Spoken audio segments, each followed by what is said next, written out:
तो देखिए last turn पे यानी कि कल हम लोगों ने जो बात करी थी वो बात ये करी थी कि भाई कौन कौन सी यूज करे जाते हैं कंपोनेंट्स किसी सर्किट में। और सर्किट के कंपोनेंट्स हम लोगों ने बात कर लिया था कि रियोस्टेट को किससे दिखाते हैं और रेजिस्टेंस होगा तो उसको किससे दिखाएंगे और बाकी चीजें किस किस चीज से दिखाई जाएंगी, यानी सिंबल्स की सारी बात हो गई थी। अब अगर कहा जाए एक क्लोज सर्किट बनाइए, एक क्लोज सर्किट बनाइए जिसमें कि रेजिस्टेंस हो, एक क्लोज सर्किट बनाइए जिसमें रेजिस्टेंस हो, एक बैटरी हो, ठीक है, रेजिस्टेंस हो, बैटरी हो और एक बल्ब हो और एक स्विच हो। तो अगर इतनी चीजें हैं, इससे मिलके एक क्लोज सर्किट बनाना है और हाँ एक वोल्टमीटर भी लगाना है, ठीक है। तो battery, resistance, bulb, switch, voltmeter अगर है तो इससे मिलके अगर हमें एक क्लोज सर्किट बनाना है तो क्लोज सर्किट बनाने का तरीका क्या होगा, हम सबसे पहले बैटरी लगा लेंगे, ठीक है। और बैटरी में हम क्या कनेक्ट करेंगे, एक स्विच कनेक्ट कर देंगे जो कि क्लोज में ऑन रहेगा। फिर क्या करेंगे, इससे हम एक बल्ब को कनेक्ट कर देंगे, ठीक है, ये हमने बल्ब कनेक्ट कर दिया। और क्या कर देंगे हम इसमें, रेजिस्टेंस लगाना है, एक रेजिस्टेंस और कोई लगा दिया हमने, ठीक है। एक वोल्टमीटर लगाना है और वोल्टमीटर अगर उन्होंने कह दिया खाली वोल्टमीटर तो आप कहीं भी लगा सकती हैं, चाहे इस रेजिस्टेंस पे लगा दीजिए चाहे इस बल्ब पे लगा दीजिए, कहीं भी। अगर उन्होंने स्पेसिफाई कर दिया वोल्टमीटर लगाना है बल्ब और रेजिस्टेंस दोनों को कवर करते हुए, अगर बल्ब और रेजिस्टेंस दोनों को कवर करते हुए लगा रहे हैं तो पैरेलल में वोल्टमीटर इस तरीके से लगा दिया गया, ठीक। और अगर उन्होंने कह दिया कि सिर्फ बल्ब के ऊपर वोल्टमीटर लगाना है तो आप क्या करोगे, आप यहाँ पे V लिख दोगे और ये बल्ब के ऊपर लगा दिया वोल्टमीटर, ठीक है। इसके बाद आपने इसको कंप्लीट कर दिया सर्किट को, ठीक हो गई सारी चीजें। ये आपकी बैटरी, और बैटरी नहीं है ये एक सेल हो गया, बैटरी के लिए इसे हम 2 सेल या 3 सेल का कॉम्बिनेशन दिखाएंगे तब ये बैटरी बन जाएगी, तो ये बैटरी बन गई, क्लियर है। तो ये एक क्लोज सर्किट हो गया। क्लोज सर्किट और ओपन सर्किट में फर्क क्या होता है, अगर ये डॉट हटा दिया जाए तो स्विच ऑफ हो गया, सर्किट हो गया ओपन, और अगर ये हमने कर दिया है स्विच ऑन तो सर्किट हो गया क्लोज, पॉजिटिव से करंट जाएगी नेगेटिव में करंट आएगी, ये इस तरीके से सर्कुलेट होता रहेगा। कोई दिक्कत? ओके चलिए, तो अब ये हम लोगों ने रेजिस्टेंस वगैरह की तो बात कर ली है। अब हम लोग बात करेंगे ओम्स लॉ की और रेजिस्टेंस के बारे में थोड़ी सी जानकारी। देखिए साहब, ओम एक साइंटिस्ट थे, जॉर्ज साइमन ओम, ठीक है, जॉर्ज साइमन ओम। इन्होंने कहा if physical conditions like temperature, physical condition में जैसे कि तुम्हारा temperature of a conductor keeps unchanged या kept unchanged, the strength of current flowing through it is directly proportional to the potential difference across its end. कह रहे हैं जितनी भी करंट इसमें बहेगी वो किसके डायरेक्टली प्रोपोर्शनल होगी, पोटेंशियल डिफरेंस के। कब, जब इनके फिजिकल कंडीशंस को चेंज ना किया जाए। अगर फिजिकल कंडीशंस को चेंज नहीं किया जा रहा है, लाइक टेम्परेचर को चेंज नहीं किया जा रहा है, लंबाई को चेंज नहीं किया जा रहा है, ये सारे फिजिकल कंडीशंस हैं, चौड़ाई चेंज नहीं की जा रही है, जैसा वायर है वैसे ही रखा जा रहा है, तो लंबाई, चौड़ाई, टेम्परेचर ये चेंज नहीं किया जा रहा है, फिजिकल कंडीशंस कोई भी चेंज नहीं करी जा रही है, तो जो इंटेंसिटी होगी करंट की यानी I is directly proportional to potential difference, यानी जितना ज्यादा पोटेंशियल डिफरेंस बढ़ाते जाओगे उतनी ज्यादा करंट बढ़ती जाएगी, ठीक है, डायरेक्टली प्रोपोर्शनल होता है जी। चेंज हो गया तो क्या चेंज हो गया, टेम्परेचर चेंज हो गया तो यस, हाँ उसकी कंडीशन बताएंगे, अभी बता रहे हैं, 2 मिनट रुकिए। पहले तो ये समझ लीजिए, जॉर्ज साइमन ओम, जो ओम थे, उन्होंने जो लॉ दिया that is called Ohm's law. और ओम्स लॉ कहता है V is directly proportional to I, या I is directly proportional to V। ठीक, तो अगर V is directly proportional to I है और हम इसको यहां से हटा रहे हैं डायरेक्टली प्रोपोर्शनलिटी के कांस्टेंट को, देखिए डायरेक्टली प्रोपोर्शनलिटी का सिंबल को अगर हटाएंगे तो एक कांस्टेंट लगाते हैं, और यहां कांस्टेंट हमने ले लिया है वो R। तो V is directly proportional to I है, तो V is equal to I R हो गया। अच्छा, आपने जब कभी मैथमेटिक्स में ग्राफ आगे पढ़ेंगी तो डायरेक्टली प्रोपोर्शनल का ग्राफ अगर V और I के रिस्पेक्ट में खींचा जाए, V और I के रिस्पेक्ट में, तो डायरेक्टली प्रोपोर्शनल का ग्राफ हमेशा स्ट्रेट लाइन आता है। हमेशा डायरेक्टली प्रोपोर्शनल का ग्राफ कैसा होगा? स्ट्रेट लाइन, यानी जितना पोटेंशियल डिफरेंस बढ़ाएंगे उतना करंट बढ़ा, फिर पोटेंशियल डिफरेंस बढ़ाया, फिर करंट बढ़ा, फिर पोटेंशियल डिफरेंस बढ़ाया, फिर करंट बढ़ गया, तो हर जगह से उतना ही उतना मिलेगा। तो इस वजह से ये एक स्ट्रेट लाइन आ जाएगी। क्लियर? Any doubt? ठीक, अब बात करते हैं कि भैया इसे एक्सपेरिमेंटली प्रूव करा जाए या क्या करा जाए। इससे पहले ये जो कांस्टेंट है, प्रोपोर्शनलिटी कांस्टेंट, इसकी वैल्यू डिपेंड करती है साइज, नेचर, मटेरियल और टेम्परेचर के ऊपर। ये जो प्रोपोर्शनलिटी कांस्टेंट है R, इसकी वैल्यू किसके ऊपर? साइज, मटेरियल, नेचर और टेम्परेचर, इन सब के ऊपर ये डिपेंड करता है, और इसी को कह देते हैं रेजिस्टेंस ऑफ दैट कंडक्टर। किसी कंडक्टर का रेजिस्टेंस कहलाएगा ये R। यही है ओम्स लॉ। क्लियर है? कोई दिक्कत नहीं।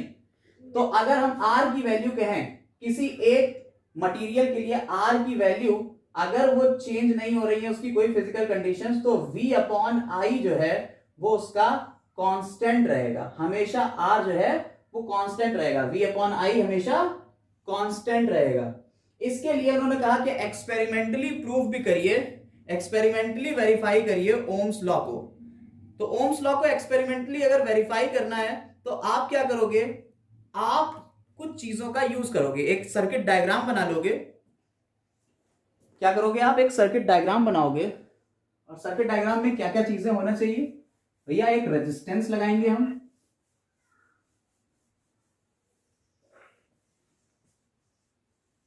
तो ग्राफ समझ में आ गया ये। अब देखिए, हमें बस क्या करना है, हमें कुछ वैल्यूज को पुट करना है अपने हिसाब से, वैल्यूज बना के, क्योंकि बोर्ड में जब क्वेश्चन आएगा तो बोर्ड में क्वेश्चन कैसे आएगा कि भैया एक्सपेरिमेंटली वेरीफाई करिए ओम्स लॉ को। अब वो एक्सपेरिमेंट आपको अपने आप से एक डिफाइन करना पड़ेगा कि आपके पास एक रियोस्टेट लगा हुआ है,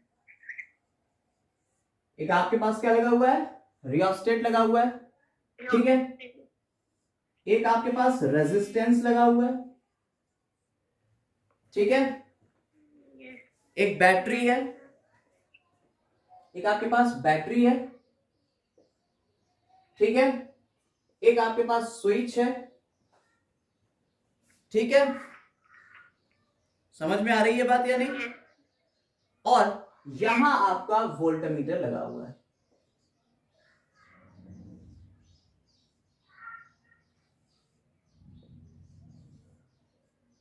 तो ये स्विच ऑन कंडीशन में है, ठीक। जो वोल्ट मीटर लगाया गया इसमें वो सिर्फ रेजिस्टेंस पे ही लगेगा या कहीं भी? अगर नहीं, हमें रेजिस्टेंस पे इसी रेजिस्टेंस पे लगाना है।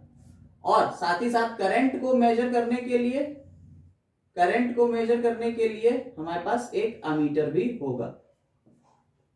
करंट को मेजर करने के लिए एक अमीटर भी होगा, ठीक है। तो पॉजिटिव से करंट चलेगी, देखिए ये पॉजिटिव से करंट चली आई और इसमें गई, और ये नेगेटिव एंड पे जाके वापस चली जाएगी, ठीक है। यही करंट इसमें मूव करेगी। वेरिएबल रेजिस्टेंस है ये लगा हुआ, तो इसकी वजह से रेजिस्टेंस बदलता रहेगा, लगातार सर्किट का रेजिस्टेंस बदलता रहेगा, ठीक है। समझ में आ रही बात या नहीं? तो देखिए, जैसा कि आपको लिखना कैसे होगा, experimental verification of Ohm's law, आपने हेडिंग डाल ली। फिर आपने कहा कि to experimentally verify an electric circuit as shown in figure is set up which contains the following components। आपने क्या कहा कि भैया ये जो फिगर दी हुई है इसमें हमारे पास कुछ फॉलोइंग कंपोनेंट्स होंगे। अब वो कंपोनेंट्स कौन कौन से हैं? पहला तो हो गया बैटरी, नंबर 1 पे आपने डाल दिया battery which is used to send current in the circuit। Battery, switch, rheostat, yes, ammeter, voltmeter. Good. Ammeter का यूज क्या होगा? हम करंट को देखेंगे, रेजिस्टेंस से कितनी करंट निकल रही है। ठीक है, समझ में आ रही बात? ये पॉजिटिव टर्मिनल होगा इसका और ये नेगेटिव टर्मिनल होगा वोल्टमीटर का। ऐसे ही इसका पॉजिटिव टर्मिनल ये होगा और नेगेटिव टर्मिनल ये होगा। ठीक, अब क्या करेंगे? तो तुमने की सब पूरा लिख दिया, पॉइंट्स लिख दिए। अब क्या करेंगे? इसमें नीचे लिखेंगे व्हेन की का नाम क्या होता है? की को हम के से लिख देते हैं। व्हेन के is closed a current starts flowing in the circuit, the current in the circuit is changed by adjusting the rheostat in the reading of V and A। Sorry, तो चेंज हम करेंगे करंट को, rheostat से हम current को change करेंगे और हम क्या करेंगे? एंड रीडिंग पोटेंशियल डिफरेंस की लेते रहेंगे। ठीक, and the reading of V and A are taken. V और A की रीडिंग्स को हमने लिया। V और A की जो रीडिंग्स ली, these readings give the value of potential difference across R। ये जो रीडिंग्स हैं ये इस पोटेंशियल डिफरेंस के अक्रॉस हमें वैल्यूज दे देंगी। किसकी? R की। देखिए, इससे I मिलेगा, इससे V मिलेगा। V और I की वैल्यूज का रेशियो हमें R मिलता रहेगा लगातार। ठीक है, नहीं समझ में आया? V अपॉन I से मिल जाएगा। ठीक, तो ये इस तरह से हम लिख लेंगे इसको। It is found that V upon I is practically constant. V upon I कैसा है? प्रैक्टिकली कांस्टेंट है। और फिर आपने क्या करा? इनकी कुछ वैल्यूज ले लेंगे और वैल्यूज ऐसे लेंगे कि V और I का जो रेशियो है वो कांस्टेंट आए। तो आपने एक टेबल बना ली। ठीक है, ऐसे करके यहां V की वैल्यू ले ली, यहां I की वैल्यू ले ली और यहां R की वैल्यू लिख दी। ठीक, 3 वैल्यूज ले लीजिएगा। 3 वैल्यू V की मान लो ली 10, I की ले ली 2, तो V अपॉन I कितना हो गया? 5। यही तो हुआ। R कितना आया? 5। V की ले ली 20, I की ले ली 4, यहां क्या आया? 5 आया। V की ले ली 30, I की ले ली 6, क्या आया? 5 आया। तो देखो हर जगह R 5 आ गया। तुमने ग्राफ प्लॉट कर दिया, ये लो एक्सपेरिमेंटली वेरीफाई हो गया। हमारा सीबीएसई 4 या 5 नंबर का क्वेश्चन सॉल्व हो गया। कोई दिक्कत इसमें? तो ये एक्सपेरिमेंटली वेरीफाई करने को कह देते हैं। ठीक, तो रेजिस्टेंस के बारे में बात कर लेते हैं अब कि रेजिस्टेंस क्या होता है। अभी तो हमने आपको बता दिया कि भैया ये कांस्टेंट होता है। रेजिस्टेंस, ये कांस्टेंट क्या है? रेजिस्टेंस ही तो है R। तो हम कह सकते हैं resistance is equal to V यानी पोटेंशियल डिफरेंस अपॉन करंट। ठीक, अब देखिए डेफिनेशन की तरफ हम बढ़ रहे हैं कि डेफिनेशन कैसे बनेगी। The resistance of a conductor is the ratio of the potential difference across its end to the strength of current flowing through it। ठीक, किसका रेशियो है? पोटेंशियल डिफरेंस का। किसी कंडक्टर का रेजिस्टेंस जो है वो क्या है? वो पोटेंशियल डिफरेंस का और उसके अंदर बहने वाली करंट का रेशियो है। और उसमें करंट कहां से? इसके एंड से बह रही है। तो भैया एंड्स के बीच बहने वाली करंट का और पोटेंशियल डिफरेंस का रेशियो उसका रेजिस्टेंस कहलाएगा। फिर से डेफिनेशन देख लेते हैं। The resistance of a conductor is the ratio of potential difference across its ends to the strength of current flowing through it. Clear? ठीक है, अगर रेजिस्टेंस की यूनिट की बात की जाए, पोटेंशियल डिफरेंस की यूनिट क्या होती है बेटा? वोल्ट। पोटेंशियल डिफरेंस की यूनिट क्या होती है? वोल्ट। वोल्ट। और करंट की यूनिट क्या होती है? एम्पियर। MI। ठीक है, ए होती है एम्पियर। तो वोल्ट पर एम्पियर, वोल्ट पर एम्पियर हुई रेजिस्टेंस की यूनिट। यस। वोल्ट पर एम्पियर, ये हो गई रेजिस्टेंस की यूनिट। और इसी को कह देते हैं हम ओम। इसी को हम क्या कह देते हैं? ओम कह देते हैं। बोलो भाई, कोई दिक्कत? No sir. ठीक है, तो अब अगर ओम की डेफिनेशन बनाना हो तो ओम की डेफिनेशन कैसे बनेगी? 1 ohm is equal to 1 volt upon 1 ampere. ठीक, डेफिनेशन बनाने का तरीका आपको पता ही है भैया। ये क्या है? पोटेंशियल डिफरेंस है, पोटेंशियल डिफरेंस है।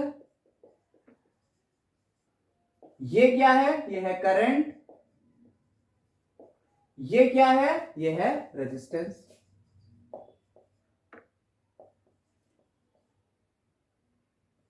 तो अगर किसी कंडक्टर में जिसके एंड्स के अक्रॉस पोटेंशियल डिफरेंस 1 वोल्ट का हो और उसमें करंट 1 एम्पियर बह रही हो, तो उसका रेजिस्टेंस कितना होगा?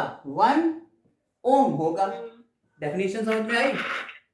The resistance of a conductor is said to be 1 ohm if the current of 1 ampere flows through it when potential difference of 1 volt is applied across its end. ठीक? जब 1 volt का पोटेंशियल डिफरेंस अप्लाई करेंगे और उसमें एक ampere current बहेगी तो उसका रेजिस्टेंस 1 ओम कहलाएगा। समझ आ गई बात? यस। ओके, अब देखिए, रेजिस्टेंस को हम अगर नॉर्मल वे में लेमैन लैंग्वेज में समझें तो रेजिस्टेंस को हम ऐसे समझ सकते हैं कि ये होता है हिंड्रेंस। हिंड्रेंस यानी रुकावट। रेजिस्टेंस एक तरीके की रुकावट है। अब ये रुकावट को इसीलिए जो है, ये देखिए ऐसे ऐसे जिगजैग जिगजैग दिखा दिया कि भैया ये रुकावट को दिखा रहा है। अब अगर हम एक वायर के अंदर रेजिस्टेंस की बात करें तो देखिए क्या होगा। मान लीजिए कोई वायर है और उसका एक सर्टेन क्रॉस सेक्शन एरिया है और थ्रू आउट उतना ही उसका क्रॉस सेक्शन एरिया रहता है किसी वायर का, तो उसका रेजिस्टेंस कैसे वेरी कर जाता है क्रॉस सेक्शन एरिया और उसकी लेंथ के बेसिस पे, इसकी बात कर ले रहे हैं थोड़ी सी बस। फिर आगे इसी में ही रेजिस्टिविटी को ऐड कर लेंगे। देखिए, मान लीजिए कोई वायर है, इसका क्रॉस सेक्शन एरिया ए है, ठीक है, दोनों तरफ से ए ही इसका क्रॉस सेक्शन एरिया। मान लीजिए इसमें यहां इलेक्ट्रॉन्स चलना शुरू कर रहे हैं, ठीक। जब इलेक्ट्रॉन्स मूव करते हैं, भैया आपको पता है कि इलेक्ट्रॉन्स अगर मूव कर रहे हैं इट मींस किसी एटम से निकलेंगे ये इलेक्ट्रॉन, तभी तो मूव करेंगे, वही तो फ्री इलेक्ट्रॉन्स हैं। वही फ्री इलेक्ट्रॉन्स हैं। तो भैया ये एटम पॉजिटिव चार्ज हो जाएगा और ये नेगेटिव चार्ज होगा, ठीक। तो जो पॉजिटिवली चार्ज अंदर एटम है वो क्या करेंगे, वो इन इलेक्ट्रॉन्स के ऊपर एक हिंड्रेंस यानी रुकावट पैदा करेंगे, यानी ये इलेक्ट्रॉन लगातार टकराते हुए इधर उधर जाएंगे। और चूंकि यहां एक पोटेंशियल डिफरेंस मेंटेन है, यहां क्या एक पोटेंशियल डिफरेंस मेंटेन है, उसी की वजह से ये इलेक्ट्रॉन मूव कर रहे हैं, वरना तो मूव भी ना करते। हम आपको पहले बता चुके हैं कि इलेक्ट्रॉन मूव तभी करते हैं जब इन दो टर्मिनल्स के बीच पोटेंशियल्स का एक डिफरेंस हो, तभी इलेक्ट्रॉन हाई पोटेंशियल से लो पोटेंशियल की तरफ मूव करेंगे। अब देखिए, ये इलेक्ट्रॉन जब इधर से इधर मूव कर रहे हैं तो ये टकराएंगे और अगर ये टकरा रहे हैं तो लगातार अपनी एनर्जी को खो रहे हैं। इसका मतलब है कि वो एनर्जी की वजह से क्या हो रहा है, ये हीटेड हो रहा है, ये कंडक्टर कैसा हो रहा है, हीटेड हो रहा है, गर्म हो रहा है। हम गर्मी की बात बाद में करेंगे बिल्कुल एंड में इस चैप्टर के, लेकिन यहां फिलहाल ये समझिए कि टक्करें क्यों हो रही हैं, क्योंकि बीच में कुछ पॉजिटिवली चार्ज आयंस हैं, एटम्स हैं। समझ में आ रही बात या नहीं? वही रुकावट डाल रहे हैं इन इलेक्ट्रॉन्स को आगे जाने में। तो अगर हमने कहा ये एरिया हमने बढ़ा दिया, मान लीजिए ये एरिया हमने बढ़ा दिया, 2 टाइम्स कर दिया ए के, तो अब टक्करें कम होंगी, अब इलेक्ट्रॉन आसानी से मूव करेंगे। तो रुकावट को क्या कह रहे हैं, हिंड्रेंस को ही तो रेजिस्टेंस कह रहे हैं। रेजिस्टेंस क्या है, हिंड्रेंस है, रुकावट है। ठीक, तो अगर हम एरिया ऑफ क्रॉस सेक्शन बढ़ा रहे हैं तो रुकावट कम हो रही है, इसका मतलब रेजिस्टेंस कम हो रहा है। बात समझ में आ रही है? इट मींस रेजिस्टेंस किसके ऊपर डिपेंड कर रहा है, एरिया ऑफ क्रॉस सेक्शन के ऊपर। किसी वायर का कितना एरिया है क्रॉस सेक्शन का जिससे होके वो जाएगा, उसके ऊपर डिपेंड कर रहा है। दूसरी बात, अब आपने कहा लंबाई अभी यहां इतनी थी, अगर हम इसी वायर को दुगना लंबा कर दें तो बताओ टक्करें ज्यादा होंगी? नो डाउट टक्करें ज्यादा होंगी। अगर लंबाई L थी, ठीक है, और लंबाई 2L कर दी, ठीक, लंबाई 2L कर दी, तो क्या होगा, टक्करें ज्यादा होंगी, रेजिस्टेंस और बढ़ जाएगा। अगर आप देखिए चौड़ाई बढ़ाई यानी एरिया बढ़ाया तो रेजिस्टेंस कम हुआ, यानी R is directly proportional to 1/A, यानी एरिया बढ़ाओगे रेजिस्टेंस कम हो जाएगा, लेकिन लेंथ बढ़ाओगे तो रेजिस्टेंस बढ़ जाएगा। R is directly proportional to L। समझ में आई बात या नहीं? बोलो बेटा।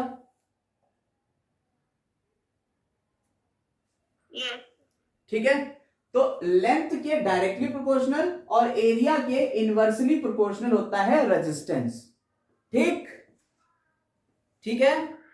अच्छा, अब बात करें कि भैया ये जो इलेक्ट्रॉन है ये टकराते टकराते सीधे सीधे जा रहे हैं, लेकिन टकराने के बाद क्या होता है, इन जनरल जब पोटेंशियल डिफरेंस लगातार लगा रहता है तो इलेक्ट्रॉन्स जो हैं वो अपनी एक ही स्पीड से जा रहे होते हैं, सारे के सारे इलेक्ट्रॉन्स एक ही स्पीड से जा रहे हैं। टकराने के बाद जो स्पीड ये गेन कर लेते हैं, लगातार टकराने के बाद कोई एक स्पीड पे, ये मैक्सिमम स्पीड पे रुक जाएंगे। उस मैक्सिमम स्पीड को क्या कहेंगे, हम उस वेलोसिटी को कहते हैं ड्रिफ्ट वेलोसिटी, जो एक एवरेज वेलोसिटी से इलेक्ट्रॉन जा रहे हैं। द एवरेज स्पीड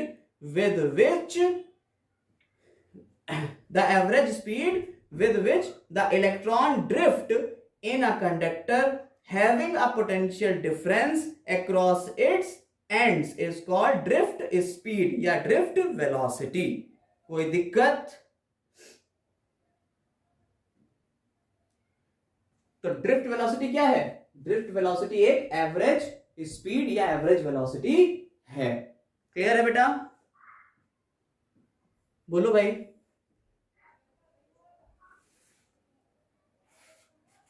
क्लियर है?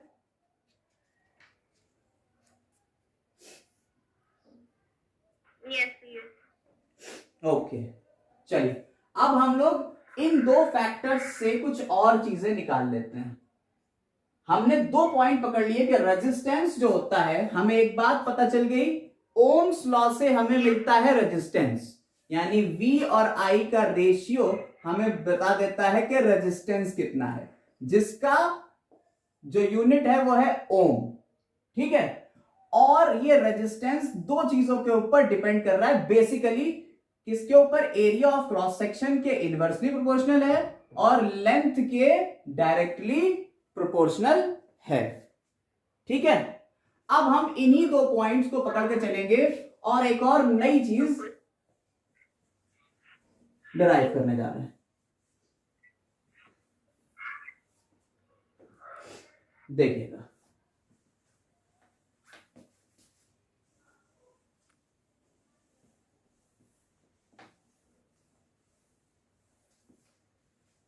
तो हमने कह दिया R is directly proportional to L, R is directly proportional to L और R is inversely proportional to A। Clear है, विजिबल है बेटा? Yes, sir. R is directly proportional to L and R is inversely proportional to A।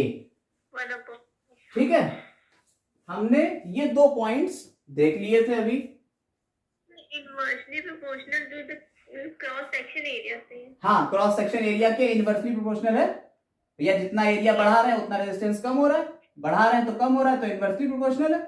अब इन दोनों को हमने combine कर दिया, इक्वेशन 1 और इक्वेशन 2 को। तो देखिए R is directly proportional to L upon A। जब हम इसको हटाते हैं तो एक कांस्टेंट फिर लगाएंगे and that constant is called rho और this rho is called resistivity. Resistivity, इसे हम क्या कह देते हैं बेटा? रेजिस्टिविटी कहते हैं। ठीक, कोई दिक्कत? No sir. ठीक है, अब इस रेजिस्टिविटी के ऊपर थोड़ी सी चर्चा करेंगे, थोड़ी सी चर्चा, ज्यादा नहीं। देखिए, रेजिस्टिविटी जो होती है, हम लोग रेजिस्टिविटी वर्ड का यूज इसलिए कर रहे हैं क्योंकि रेजिस्टिविटी से हम लोग सारे के सारे क्वेश्चंस को सॉल्व करने वाले हैं। अब अपने पास जो क्वेश्चंस आने वाले हैं वो रेजिस्टिविटी के बेसिस के ऊपर हम सॉल्व करेंगे। रेजिस्टिविटी किसी भी पर्टिकुलर एरिया, अगर हम बात करें, फिर बात कर लेते हैं इसकी resistivity. R is equal to rho L upon A। R is equal to rho L upon A। तो रो क्या है? रेजिस्टिविटी है। अगर हमने कहा कोई वायर है जिसकी लेंथ 1 मीटर है और जिसका area of cross section 1 centimetre या 1 मीटर स्क्वायर है, तो दोनों 1 1 हो गए, तो R is equal to rho हो जाएगा if L is equal to 1 metre and A is equal to 1 metre square. ठीक है, 1 मीटर स्क्वायर का A हो गया और L भी 1 होता है, तो R किस किस बराबर हो गया? रो के बराबर हो गया। ठीक, बोलो भाई। तो रेजिस्टिविटी जो है, हम रेजिस्टिविटी को कैसे डिफाइन कर लेंगे कि अगर कोई वायर 1 मीटर लंबा हो और जिसका 1 मीटर स्क्वायर का क्रॉस सेक्शन एरिया है, तो उसकी रेजिस्टिविटी उसके रेजिस्टेंस के इक्वल होगी, न्यूमेरिकली इक्वल होती है। ठीक, कोई दिक्कत?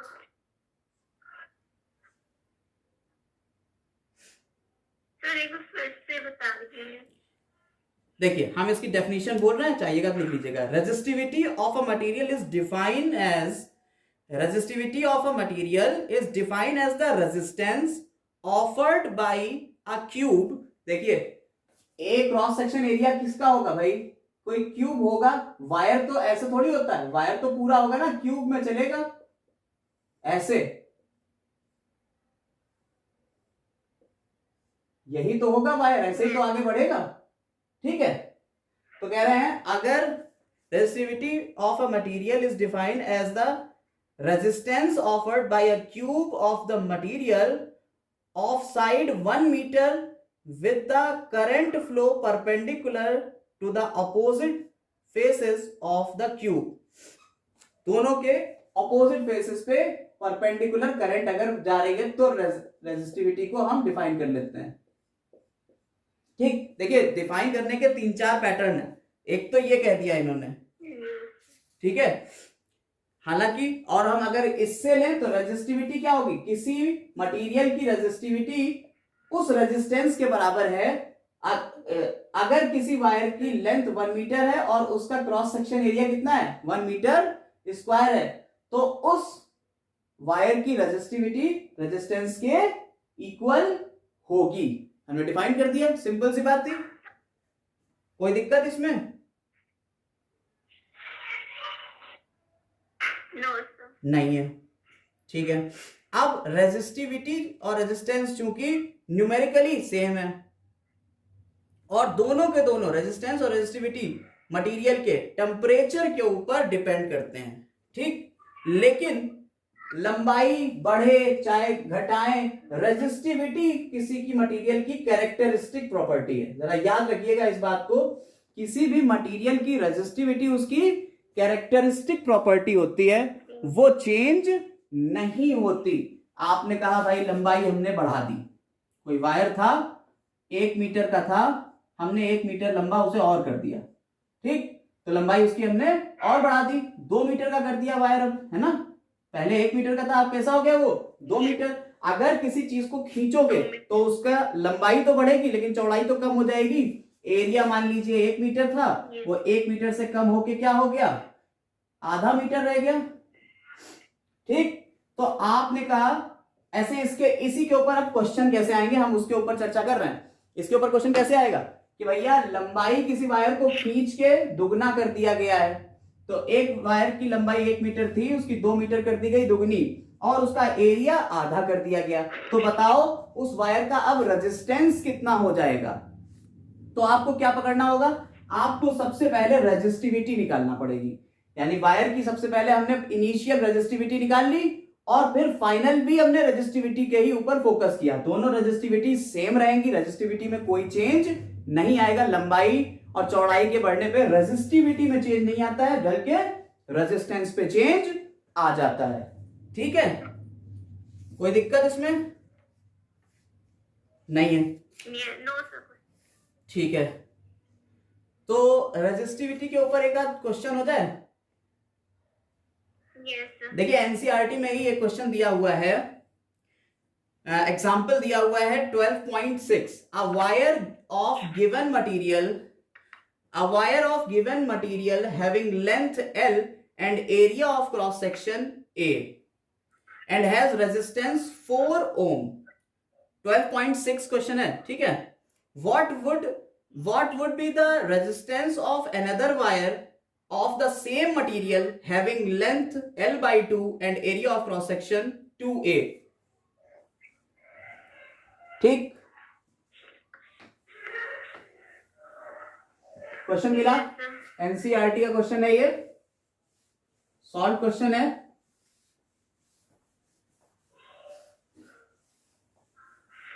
देखिए इन्होंने कहा कि कोई वायर है जिसकी लेंथ L है और area of cross section A।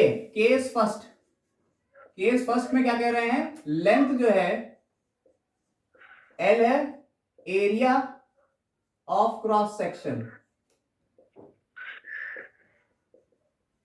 A है, ठीक, area of cross section A है, और इस वायर का रेजिस्टेंस कितना है, इस वायर का रेजिस्टेंस है 4 ओम, ठीक है। अब कह रहे हैं कि अगर कोई दूसरा वायर है सेम मटेरियल का, इसी मटेरियल का कोई दूसरा वायर है जिसकी लेंथ कितनी है, L/2 कर दी, L/2 कर दी, और एरिया ऑफ क्रॉस सेक्शन कितना कर दिया है, 2A कर दिया। यानी कि अगर हम इसे L1 कहते हैं, L1 is equal to L, L2 is equal to A, A1 is equal to A, और L2 is equal to L/2, और A2 is equal to 2A। तो कह रहे हैं what will be the resistance of that wire, और कह रहे हैं मटेरियल, ये केस सेकंड है, कह रहे हैं मटेरियल सेम।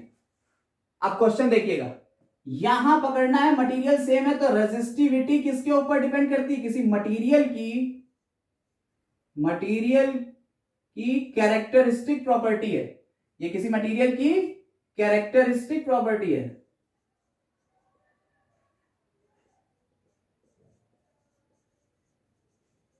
यानी कि मटेरियल अगर सेम है तो रेजिस्टिविटी तो सेम रहना ही रहना है। बात समझ में आई? तो आपने पहले केस में निकाल लिया R is equal to rho L1 upon A1, पहले केस में L1 अपॉन A1 से आपने क्या निकाल लिया, रेजिस्टिविटी निकाल ली। R आपको पता है कितना है, 4 ओम है। रेजिस्टिविटी हमें पता नहीं है, L1 कितना है, L है, A1 पता है, A है। ठीक, समझ में आई। तो इसमें क्या हुआ, हमने पहले केस में निकाल लिया कि भैया ये वाला फर्स्ट केस के लिए निकाल लेंगे हम कि रो कितना आया। तो रो कितना आएगा, रो इज इक्वल टू 4a/L। ये तो हो गया केस फर्स्ट के लिए। ठीक, कोई दिक्कत नहीं है। No sir. अब इसमें सेकेंड केस की बात कर लो, क्योंकि रो तो सेम रहेगा, रो तो सेम रहेगा। सेकेंड केस के लिए क्या हो जाएगा, R इज इक्वल टू, ये R1 था, R2 is equal to rho L2 upon A2। L2 कितना रखा हमने, L/2, और A2 कितना है, 2a। ठीक, यस सर। और रो की वैल्यू कितनी थी बेटा, इंटू 4a अपॉन L। ठीक है, कोई दिक्कत इसमें नो सर। नहीं है। तो हमने इसकी वैल्यू इसमें रख दी, L से N कट गया, A से A कट गया, 4 से 4 कट गया। तो R2 इज इक्वल टू 1। समझ में आई बात या नहीं, यस सर। नहीं समझ में आई। 1 ओम आया। Yes sir. भैया क्या करा हमने, हमने केस फर्स्ट में उन्होंने जो बात कही कि मटेरियल सेम है, तो हमने फर्स्ट केस में ले लिया कि L1 लेंथ कितनी थी, L थी और A थी, उससे R से हमने क्या निकाल लिया, रो, क्योंकि हमें पता है रो चेंज नहीं होगा। ऐसे ही उन्होंने देखिए अगला केस भी बना सकते हैं कि लंबाई को जो है वो घटा बढ़ा देंगे, और किसी दूसरी तरीके से कर देंगे कि एक वायर था 1 मीटर का, वो आधा मोड़ दिया गया और मोड़ के वो अब आधे मीटर का हो गया है, तो उसका एरिया ऑफ क्रॉस सेक्शन अपने आप डबल हो जाएगा। तो ये बातें आपको याद रखना पड़ेंगी। ठीक है, यस ठीक है। सर। अगर उसकी लेंथ बढ़ाएंगे तो जो उसका रेजिस्टेंस होगा वो और बढ़ जाएगा। अगर एरिया ऑफ क्रॉस सेक्शन उसका बढ़ेगा तो जो रेजिस्टेंस होगा वो कम हो जाएगा। तो इसी टाइप के क्वेश्चन आएंगे। हाँ बस न्यूमेरिकल्स बेस कर देंगे। हाँ, बस इसी को ही न्यूमेरिकल बेस करना है और कुछ थोड़ी करना है। ठीक है, देखिए हम क्वेश्चंस भी साथ साथ लगवाते चल रहे हैं, चीजें प्रैक्टिस भी हो रही है और थ्योरेटिकल कॉन्सेप्ट भी पूरे मिल रहे हैं। तो इस तरह से क्वेश्चंस हो जाएंगे आपके रेजिस्टिविटी बेस्ड। बस आपको रेजिस्टिविटी की हेल्प कहां लेना है, जहां आपको पता चले कि भैया हमने एक ही वायर में जोड़ तोड़ कर दी है। मान लीजिए उन्होंने कहा कि एक वायर था 1 मीटर का, इस 1 मीटर के वायर को इन्होंने इसमें सेम मटेरियल का कोई दूसरा वायर और जोड़ दिया 2 मीटर का। ठीक है, area of cross section same रखा, कह रहे हैं बताओ अब इसका रेजिस्टेंस कितना होगा। चूंकि आपने कहा कि मटेरियल सेम है, पहले मटेरियल सेम देखिएगा कि मटेरियल जो है सेम अगर है इट मींस उसकी रेजिस्टिविटी में कोई चेंज नहीं होने वाला। और रेजिस्टिविटी का फॉर्मूला आपको पता है, R is equal to rho L upon A होता है। यस, ठीक है। अब इससे आपने पहले R1 के रिस्पेक्ट में रेजिस्टिविटी निकाली, फिर उस रेजिस्टिविटी से आपने R2 निकाल लिया। क्लियर? चलिए अब हाँ मतलब उसका लेंथ और एरिया ऑफ क्रॉस सेक्शन निकालेंगे तो उसकी रेजिस्टिविटी आती है। हाँ, बस एरिया ऑफ क्रॉस सेक्शन निकाल लिया, मतलब एरिया ऑफ क्रॉस सेक्शन दिया होगा।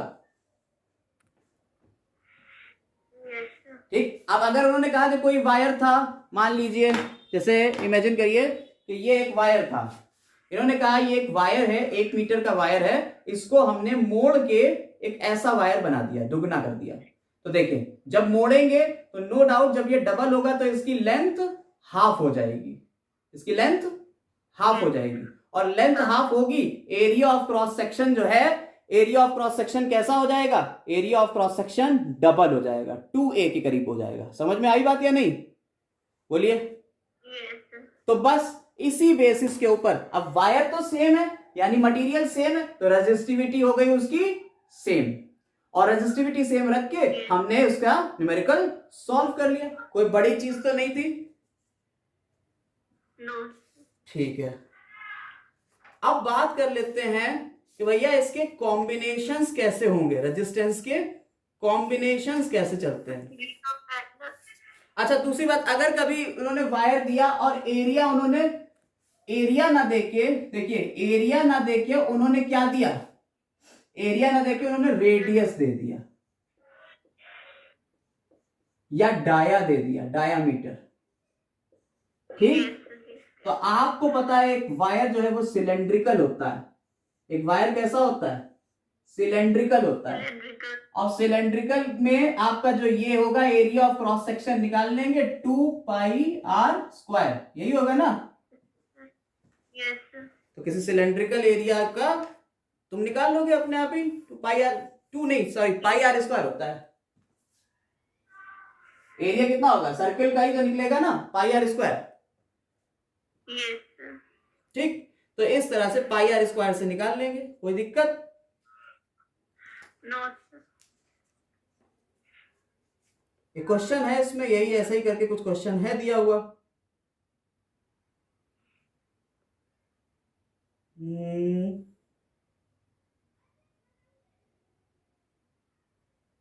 चलिए क्वेश्चन हम आपको बाद में करवा देंगे, इसके ऊपर क्वेश्चंस जो है प्रैक्टिस के बाद में करा देंगे। या देख लीजिए लिखा हुआ है, एक क्वेश्चन है, 2 copper wires A and B of length 30 centimetre and 10 centimetre. Question कैसे दिया हुआ है, 2 copper wires A and B of length 30 centimetre and 30 metre and 10 metre, 2 copper के वायर है। मटेरियल उन्होंने बता दिया बेटा, मटेरियल उन्होंने बता दिया कि कॉपर के वायर हैं, ए है और बी है, और दोनों सेम कॉपर है यानी नेचर दोनों का सेम होगा। एक की लेंथ कितनी है, L1 30 मीटर है और L2 कितनी है, 10 मीटर, ठीक। Have radii 2 centimetre and 1 centimetre respectively. Have radii R1 और R2 2 centimetre and 1 centimetre respectively, ठीक। Compare the resistance of 2 wires, compare the resistance of 2 wires which have less resistance. दोनों wire का compare करो किसका resistance कम है, ठीक।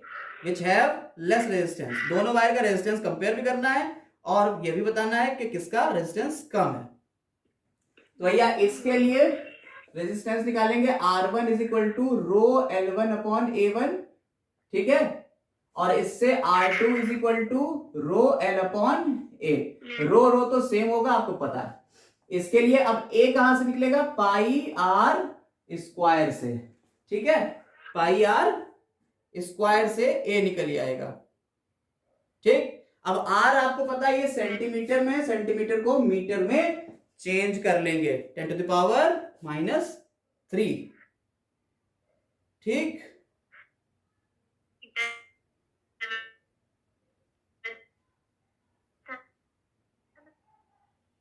तो 2 × 10⁻³ मीटर स्क्वायर, इसका एरिया हो गया 2 ×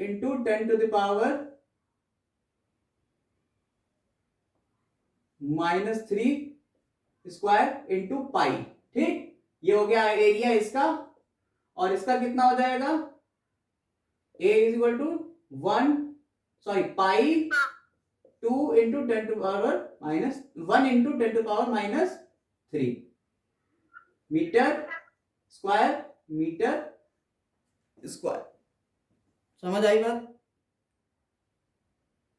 10⁻⁻4 होगा, 10⁻⁻4 होगा, ठीक है भाई, 4 कर लीजिए। हाँ सेंटीमीटर है ना, सेंटीमीटर को मीटर में, हाँ -2, ये सेंटीमीटर को मीटर में बदलेंगे -2 आ जाएगा। सॉल्व करेंगे इसको। Yes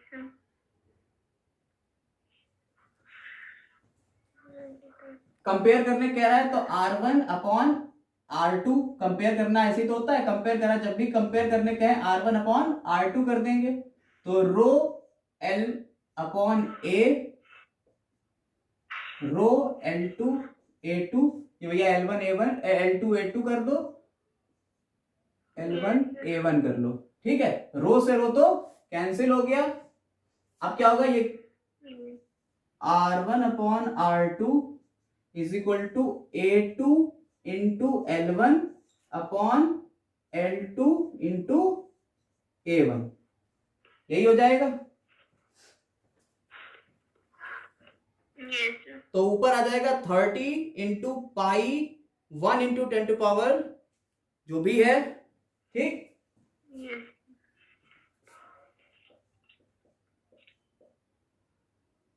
thirty into pi 1 into 10 to power -2 whole square upon, अगली क्या है 10 into pi 2 into 10 to power -2 का होल स्क्वायर। ठीक, क्या आएगा 3/4, आंसर यही आएगा।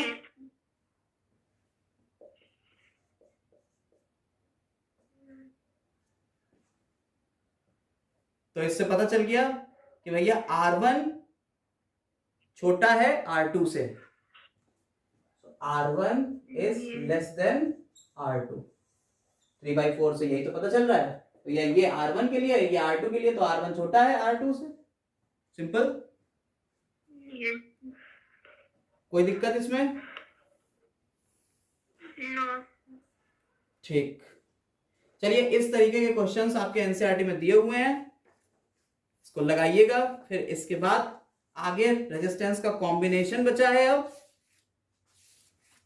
और बस हीटिंग इफेक्ट इसके बाद बचा है। तो कल रेजिस्टेंस के कॉम्बिनेशन और हीटिंग इफेक्ट के ऊपर आ जाएंगे और उसको भी निपटा देंगे कल। ठीक है, चलिए आज के लिए बस इतना ही।